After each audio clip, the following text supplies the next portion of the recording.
Hey guys, welcome back to my channel. तो यहाँ पे हम करने वाले हैं फेशियल। तो सबसे पहले मैं फेशियल करने से पहले हमेशा मैं ब्लीच करती हूँ। जब भी मेरे को ये बाहर वाला फेशियल करना होता है तो इसके लिए पहले ये मैंने गोल्ड ब्लीच ली है। इसमें आता है एक प्री और पोस्ट, एक क्रीम होती है जो लगानी होती है। तो यहाँ पे मैंने वो जो ब्लीच से पहले होती है वो क्रीम लगा ली है, और उसे लगाने के बाद मैं यहाँ पे ब्लीच लूँगी। ये मैंने हाफ़ पहले की थी, हाफ़ बची हुई थी वही है। अब इसमें मैं एक्टिवेटर डालूँगी, जो बचा हुआ था हाफ़ पहले यूज़ हो लिया था, और इसको अच्छे से मिक्स कर लूँगी। और इसको मतलब 2 से 3 मिनट तक अच्छे से मिक्स करें, जो एक्टिवेटर इसमें अच्छे से मिक्स हो जाए, और उसके बाद फिर आपको ये फेस पे अप्लाई कर लेनी है। तो इस तरह से मैं इसको फेस पे अप्लाई कर लूँगी। और मैंने ये 10 मिनट्स रखी थी। डिपेंड करता है आप कितना एक्टिवेटर मिलाते हो, 5 मिनट भी रख सकते हो। पहले मेरे को इसे लगाने में बड़ी इरिटेशन होती थी, इचिंग होनी शुरू हो जाती थी, लेकिन अब ये इशू नहीं होते। शायद मे भी घर करने से वो होता है एक्टिवेटर का, हमें इतना पता नहीं होता, लेकिन अब पता लग गया है किस क्वांटिटी में किस रेशो में डालना चाहिए, तो अब नहीं होती। तो इस तरह से मैं पूरे फेस पे कर लूँगी, पर बाल बचा के। जो ये हेयर होते हैं, अगर थोड़ी सी भी ब्लीच बालों पे लग जाती है, वो बाल मुझे इतने गंदे लगते हैं ना, बहुत ही बुरे लगते हैं। वो अजीब सा ही कलर आ जाता है, और वो बहुत गंदा लगता है, मतलब ओवरऑल। तो इस तरह से मैं इसे फेस पे और नेक पे अप्लाई कर लूँगी। एक्चुअली पता नहीं, मेरे को ऐसा लगता है कि फेशियल का ग्लो विदाउट ब्लीच नहीं आता। जबकि मैं जो फेस पे हेयर है पहले मैं उसके लिए करती थी, लेकिन अब तो मैं रिमूव करती हूँ। लेकिन फिर भी मुझे ब्लीच पसंद है करना, क्योंकि फेस पे वो ग्लो नहीं आ पाता फेशियल से फिर।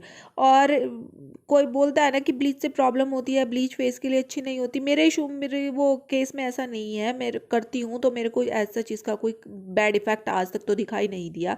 तो अब ये मेरे को 7 मिनट 8 हो गई थी, तो अब मैं इसको हटा लूँगी। सबसे पहले जो ये इसके साथ आता है, इसी से हटाऊंगी, और फिर उसके बाद जाके मैं फेस वॉश कर लूँगी, और फिर हम स्टार्ट करते हैं अपना फेशियल करना। ये आप दिवाली विवाली है तो आप उस पर कर सकते हैं, बहुत ही सस्ता पड़ता है।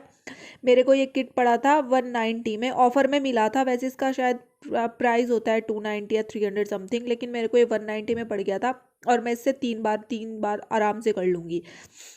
बाहर इसके रेट पूछे तो बोल रहे थे 500 रुपये करने का लेंगे, इतने का किट नहीं जितना करने का ले रहे थे। तो फिर मैंने ये घर पे ही कर लिया दिवाली के लिए।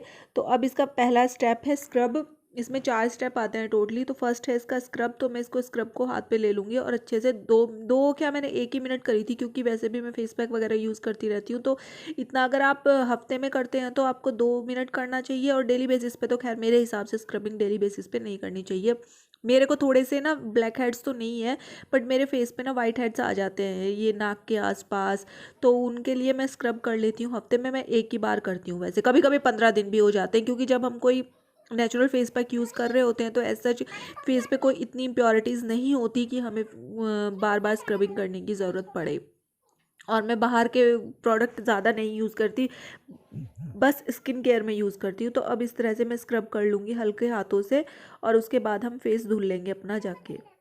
इसको ज़्यादा देर ना करें, मैं बोल रही हूँ 1 से 2 मिनट। और जिनकी सेंस मेरी तो बहुत रेड हो जाती है स्किन, अभी देखना जब मैं करके आऊँगी। और फेशियल के लास्ट में तो इतना रेड फेस हो जाता है कि उस दिन तो कहीं जा ही नहीं सकते बिल्कुल भी फेशियल करा के। तो सब पूछने लगते हैं इतना लाल क्यों हो रहा है फेस। आईब्रो कराओ तो भी ऐसे ही होता है मेरा। तो अब मैं फेस धुल लूँगी यहाँ पे। और ये देखिए मैं फेस धुल के आ गई हूँ। और ये ना पता नहीं, मेरा फ़ोन एक दिन टूट गया था, और तब से फोकस अनफोकस हो रहा है, और हमें घर जाना है, और वो डिलीवर भी नहीं कर रहा है फ़ोन, ना एक्सचेंज में, ना यहाँ ना घर। तो अब मैं इसकी स्कूप की हेल्प से वाइट हेड्स निकाल लूँगी, और आपको दिखाई दे रहे होंगे कितने वाइट हेड्स निकले हैं। और ये हमें ना नज़र नहीं आते, लेकिन कभी भी जिनको पोर्स की प्रॉब्लम है, क्योंकि मेरी पहले स्किन बहुत ज़्यादा एक्ने वाली थी, तो मेरे थोड़े छोटे छोटे पोर्स हैं, तो उनमें वाइट हेड्स बहुत ज़्यादा होते हैं। मेरे को दिखाई नहीं देते, लेकिन जब मैं स्कूप से निकालती हूँ ना, तो इतने निकलते हैं ना, तब पता लगता है कि हाँ वाइट हेड्स हैं फेस पे। और मैं यहाँ आपको सामने पे दिखा रही हूँ, देखना कितने भर भर के इसमें आते हैं। तो अभी अच्छी तरीके से मैं, और ये जब निकालती हूँ ना फेस पे, और उसके बाद जब मैं फेस पे कुछ अप्लाई करती हूँ ना, इतना स्मूथ फेस होता है। नेक्स्ट उस दिन तो नहीं, उस दिन तो थोड़ा फेस ना हार्ड हो जाता है, क्योंकि इससे ना स्किन में थोड़ी प्रॉब्लम होती है, लेकिन उसके बाद इतना स्मूथ फेस हो जाता है नेक्स्ट डे, बहुत ही ज़्यादा। और फेशियल करने के बाद ना एक ना फेस थोड़ा हल्का सा मेरा ड्राई भी होता है उस दिन, नहीं तो मेरी ऑयली स्किन है। और कुछ लोग बोलते हैं ना फेशियल फेस के लिए अच्छा नहीं होता, भाई नहीं होता होगा किसी के लिए, मुझे नहीं पता, पर मेरे केस में अच्छा है क्योंकि मैं काफ़ी टाइम से करा रही हूँ और मैं मंथली या 45 डेज़ में एक फेशियल बाहर से लेती हूँ।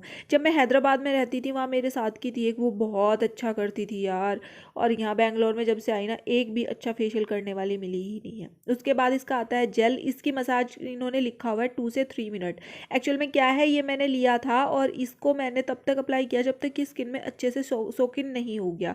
मैंने इसमें पानी वानी ऐड नहीं किया, बस इसको मसाज किया सिंपली, और जब ये स्किन में अच्छे से अब्जॉर्ब हो गया उसके बाद फिर मैंने इसकी मसाज क्रीम ली थी ना। मैंने इससे लगाने के बाद फेस धुला, मैंने स्किन में अच्छे से सोकिन करने के बाद बस फिर इसका नेक्स्ट स्टेप चालू कर दिया था विदाउट मैंने फेस वॉश किए हुए।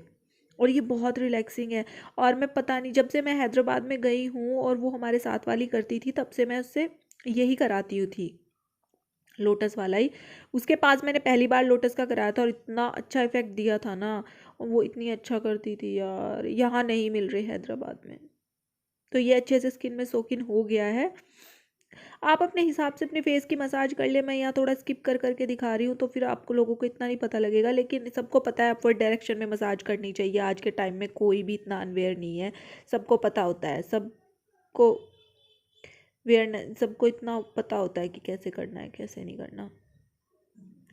तो इस तरह से अब आपको ये,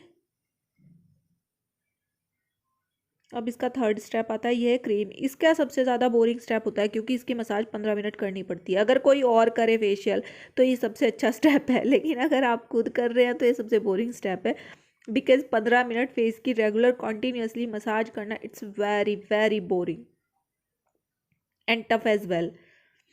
क्योंकि यार थक जाते हैं करते करते, समझ ही नहीं आता कैसे करे क्या करे किस डायरेक्शन में करे, फिर नेक भी होती है, मैस भी होता है, लेकिन बाद में इतना अच्छा रिजल्ट मिलता है ना सच में। ये फेशियल ना वर्थ है। एक तो ये बजट फ्रेंडली है अगर आप घर पे करते हैं, बाहर तो ये एक्सपेंसिव होता है, लेकिन अगर आप घर पे किट लेके करते हैं एक तो ये वर्थ इट होता है। बशर्ते आप लोकल स्टोर से ना खरीदें, ऑनलाइन मंगाए, क्योंकि वहाँ ऑफर में मिलता है, लोकल स्टोर पे सेम प्राइस में मिलता है।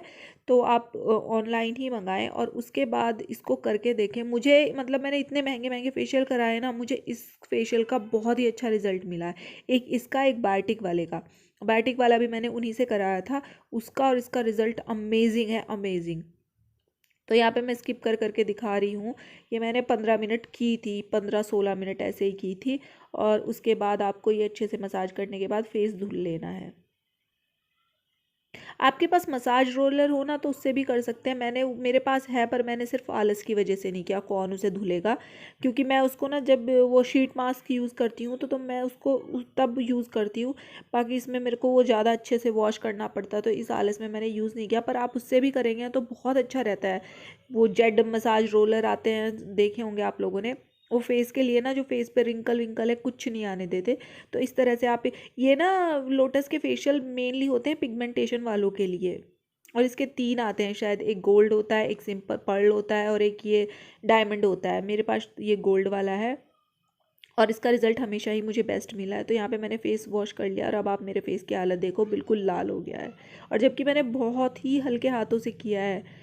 उसके बाद आता है यहाँ पे पैक। अब आपने पैक लगा लेना, और मैंने ये पैक लगाया, मैंने रखा था 20 से 30 मिनट, जबकि इतनी ज़रूरत नहीं है। जो बाहर वाले पैक होते हैं ना ये बहुत जल्दी सूख जाते हैं, पर मैं कुछ काम कर रही थी तो मैंने 20 मिनट रखा था। मतलब ऐसा नहीं हुआ था कि ये रखने के बाद मेरा फेस खिंचा हो, तो इसलिए मेरे को पता नहीं लगा था। नहीं तो बाहर के जो ये मास्क आते हैं इनमें सबसे बड़ी प्रॉब्लम ये होती है, थोड़ी देर बाद ही फेस खिंचने लगता है। तो इसमें ऐसा कुछ प्रॉब्लम नहीं आई थी, इसलिए मैंने, और एक बार मैंने अपने फेस पे ना वाटर स्प्रे कर लिया था। तो ये 20, आप इस पे 10 मिनट रखा हुआ है पर मैंने 20 मिनट रखा था। तो इस तरह से आप इसको लगा के छोड़ सकते हैं, और उसके बाद आपने सिंपली अपना फेस वॉश कर लेना है। फेशियल के बाद मैं बोल रही हूँ मेरा फेस ड्राई होता है, तो आप जो भी करना चाहे वो करें, पर मैं नाइट केयर में मैंने अपना यूज़ किया था, क्या बोलते हैं उसे। अब यहाँ पे आपने अपना फेस अच्छे से वॉश करके अपना टॉवल से साफ़ कर लें, क्लीन। और जब फेशियल करें हमेशा फेशियल करते हुए ध्यान रखें क्लीन टॉवल यूज़ करें, जो पहले से टॉवल हो वो कभी यूज़ ना करें। सेकंड थिंग, जिस टॉवल से बाल धुलते वो टॉवल कभी फेस पे यूज़ ना करें। तो यहाँ पे मेरे पास फेस शॉप का टोनर है, मैं इसको लगा लूँगी और अपना नाइट केयर कर लूँगी। आप फेशियल हमेशा नाइट में करें, कभी डे में ना करें। तो वीडियो पसंद है, वीडियो को like share and subscribe to my channel.